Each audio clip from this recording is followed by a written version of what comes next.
चालक, अचालक और अर्धचालक के संबंध में, यानी कंडक्टर, इंसुलेटर और सेमीकंडक्टर के संबंध में कुछ जानकारी करते हैं। जैसा कि सामान्य बातें हैं, पहली कक्षा में पढ़ा होगा, ऊष्मा का संचरण सभी पदार्थों में एक ही तरह से नहीं होता है। सूखी लकड़ी का एक सिरा जलाएंगे तो वो वहीं जलकर राख हो जाता है, वो ऊष्मा आगे तक नहीं जाती है। लोहे की रॉड का एक सिरा गर्म करेंगे तो वो दूसरा सिरा भी धीरे धीरे गर्म होने लगता है। अलग अलग पदार्थ में ये ऊष्मा एक सिरे से दूसरे सिरे तक अलग अलग दर से प्रवाहित होती है। उसी आधार पर लकड़ी, कार्डबोर्ड ये कुचालक हो गए और लोहा, चांदी, तांबा ये सब चालक हो गए। और एक बीच की कड़ी होती है जिसे हम अर्धचालक कहते हैं।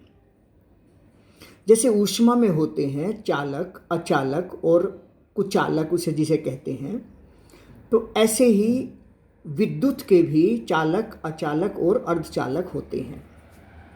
विद्युत, जिसकी शुरुआत ही हमने पदार्थ के अंदर परमाणुओं में आवेश से की थी।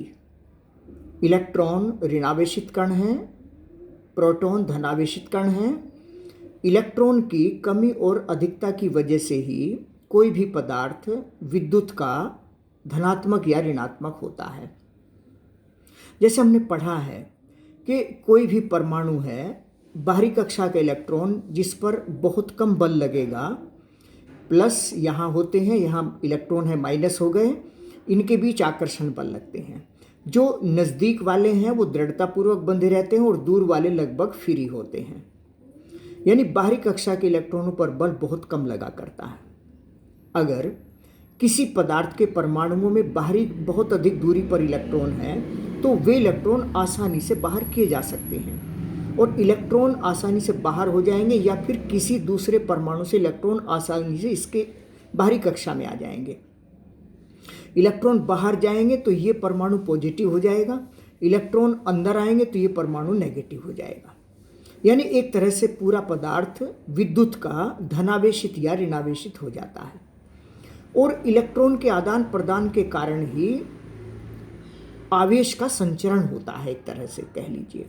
अब मान लीजिए कोई पदार्थ है, इसमें इलेक्ट्रॉन इस दिशा में मान लीजिए आगे जा रहे हैं, इलेक्ट्रॉन इस दिशा में जा रहे हैं, तो कहा जाएगा कि ऋण आवेश इस दिशा में जा रहा है। ऋण आवेश इधर जा रहा है तो कहा जाएगा कि धन आवेश इधर जा रहा है। यानी धनावेश के बहने की दिशा का मतलब है ऋण आवेश के बहने की विपरीत दिशा में। वास्तव में किसी भी पदार्थ में इलेक्ट्रॉन के माध्यम से ही आवेश का संचरण होता है। इलेक्ट्रॉन ही उत्तरदायी होता है धनावेशित या ऋणावेशित करने में। इलेक्ट्रॉन इधर जा रहे हैं तो कहा जाएगा कि धनावेश इधर जा रहा है, क्योंकि आमतौर पर धनावेश प्रोटॉन के रूप में और नाभिक के अंदर होता है। यहाँ से इसको बाहर निकालना आसान काम नहीं है। बाद में पढ़ेंगे कि आसान क्यों नहीं है। तो इलेक्ट्रॉन के आदान प्रदान के माध्यम से ही पदार्थ धनावेशित ऋणावेशित होता है। इलेक्ट्रॉन के माध्यम से ही किसी भी पदार्थ में आवेश का संचरण होता है। अब इलेक्ट्रॉन के माध्यम से आवेश का संचरण होता है, अगर फिर ये इलेक्ट्रॉन ज़्यादा हुए, फ्री इलेक्ट्रॉन हुए, तो ये बहुत अच्छा चालक हो जाएगा। और अगर इसमें कोई फ्री इलेक्ट्रॉन नहीं है तो ये अचालक हो जाएगा। अचालक कहिए या कुचालक कहिए। और अगर बीच की स्थिति है, न ज़्यादा लूज हैं, ना ज़्यादा फ्री हैं, ना ज़्यादा दृढ़ हैं, यानी बीच की स्थिति होती है। आमतौर पर कार्बन, सिलिकॉन, जर्मेनियम ये सब अर्धचालक होते हैं। अर्धचालक, सेमीकंडक्टर जिन्हें हम कहते हैं।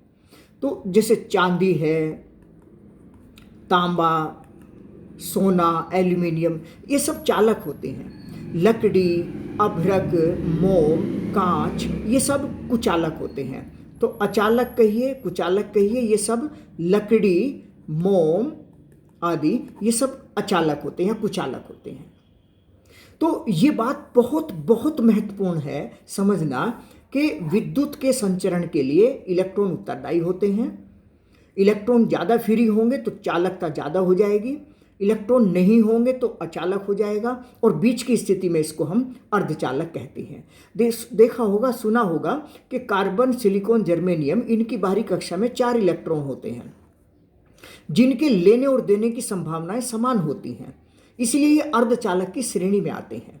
डिटेल में आगे जानकारी करते रहेंगे, लेकिन ये बात आज के बाद आपके माइंड का हिस्सा हो जाना चाहिए। तो जैसे एक धनावेश है, एक ऋणावेश है, मान लीजिए Q1 है और ये Q2 है। हम जानते हैं कूलम के नियम अनुसार, अभी हमने पढ़ा, एक बल लगता है F समानुपाती Q1 Q2 upon R square, और इसको हमने लिखा F बराबर 1/4 pi epsilon 0 Q1 Q2 upon R square, हमने ये लिखा। एप्सिलॉन 0 निर्वात की वैद्युतशीलता होती है। अब अगर यहाँ कोई चालक भर दिया जाए तो चालक में क्या होगा? चालक का मतलब है आवेश का संचरण। ये इलेक्ट्रॉन यहाँ से इधर जाने लगेंगे, ऋणावेश धनावेश को फ्री कर देगा। इसका मतलब है कि अब यहाँ पूरा, अगर ये आवेश पर डिपेंड करेगा कि इन पर कितना बचेगा, यानी कि एक तरह से नष्ट हो जाएगा, आवेश ही नहीं रहेगा, तो बल क्या होगा? इसका मतलब ये हुआ कि अगर चालक को भर देंगे तो यहाँ बल खत्म हो जाएगा, F खत्म हो जाएगा।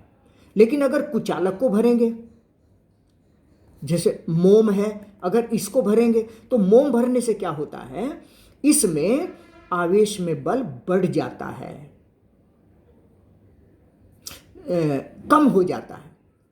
आवेश का जो मान है, आवेश के कारण जो बल है वो बढ़ जाता, कम हो जाता है। जैसे कि मान लीजिए एक कोई भी पदार्थ है, उससे उसका एक परावैद्युतांक हम कहते हैं, परावैद्युतांक, इसे डाइलेक्ट्रिक कांस्टेंट कहते हैं। ये कुचालक पदार्थ का होता है, तो कुचालक पदार्थ का एक परावैद्युतांक होता है, वैद्युत से परे कह लीजिए, एक कांस्टेंट K कहा जाता है इसको। और अगर किसी कुचालक पदार्थ का परावैद्युतांक K है तो तब यहाँ एप्सिलॉन 0 की जगह एप्सिलॉन 0 K आ जाएगा। Epsilon is equal to epsilon 0 into K। Epsilon 0 निर्वात की वैद्युतशीलता है और एप्सिलॉन उस परावैद्युत माध्यम की वैद्युतशीलता कहलाएगी, और इसका मान K गुना एप्सिलॉन 0 के बराबर होता है। और K का मान 1 से ज़्यादा होता है, ये ज़्यादा ही ज़्यादा होगा, है ना। अगर मान लीजिए 80 है, अगर K का मान 80 है तो यहाँ 80 से भाग देंगे तो कम आएगा, यानी बल का मान 80 गुना कम हो जाएगा। तो परावैद्युत माध्यम भरने पर यहाँ बल का मान कम होने लगता है, और अगर चालक भरेंगे तो आप बल खत्म हो जाएगा, क्योंकि आवेश ही खत्म हो जाएगा। तो इस तरीके से इन बातों को ध्यान रखना बेहद जरूरी है, बेहद महत्वपूर्ण ये जानकारी है। इसी के आधार पर हम बहुत सारे फॉर्मूले, बहुत सारी नई चीज़ें जानेंगे। तो एकदम बिल्कुल बेसिक कॉन्सेप्ट है कि ये परावैद्युत माध्यम क्या होता है, कुचालक पदार्थ होता है, इसका एक परावैद्युतांक होता है, चालक क्या है, अचालक क्या है, अर्धचालक क्या है। तो इस जानकारी को बहुत बहुत अच्छी तरीके से अवश्य तैयार करें।